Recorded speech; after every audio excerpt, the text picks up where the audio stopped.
I'm John Schumacher. I'm the interim visitation pastor here at St. Luke's, and it's my pleasure to do this week's reading in the absence of Pastor Stephen Bowman, who's continuing his vacation in Florida.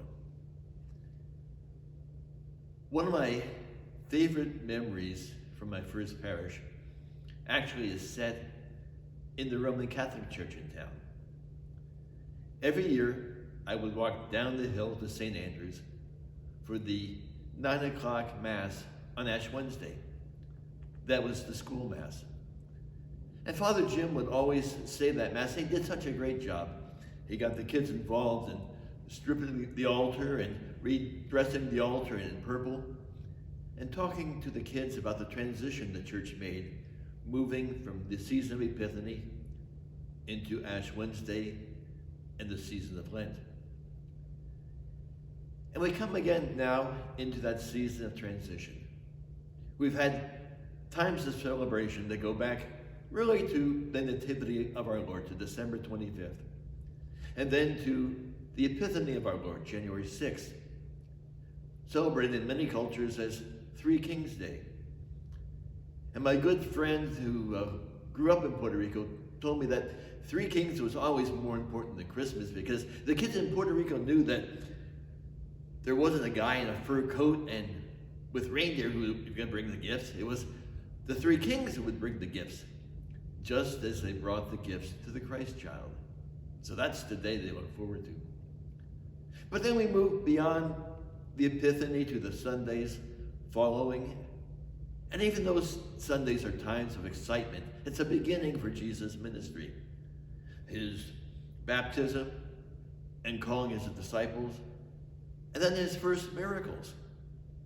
And you might remember that according to St. John's Gospel, Jesus' first miracle was to turn water into boatloads of wine. So Jesus merely must like having a party. But now, this Sunday, we come to the last Sunday after the Epiphany, the Sunday of the Transfiguration. And I'm sure you remember that story of Jesus going up the mountaintop with Peter, James, and John, and there meeting Moses and Elijah. It's a time of glory. It's a remarkable time. But then they come down the mountain. And Jesus says to Peter, James, and John, don't tell anybody. Don't tell them what you saw until after I have died. Coming down the mountain on this last Sunday after the Epiphany, Jesus now sets his face toward Jerusalem. He's moving toward the time when his disciples will abandon him, his people will deny him, and the Romans will execute him. But before we get there, there's time for yet a bit more celebration. This is the time when almost every culture has a celebration. Call it Carnival, Festival, Fastnacht Day, Punchki Day, Shrove Tuesday, Pancake Dinner. They're all the same celebration. It's one more time of joy together before we move into the solemn season of Lent. So this is an invitation. Please join us on February 19th, on this Sunday, for the Transfiguration of our Lord. We celebrate Word and Sacrament. We baptize. We welcome new members. And then we're going to have a party.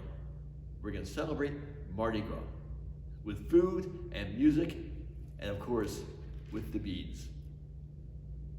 And of course, following that, also the annual congregational meeting. We celebrate on Sunday. On Wednesday, Ash Wednesday, we move into the season of Lent. Noon and 7 p.m., the service of Holy Communion with the imposition of ashes.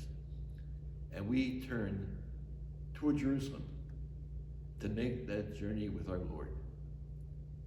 So please come for celebration and come also to begin our Lenten journey.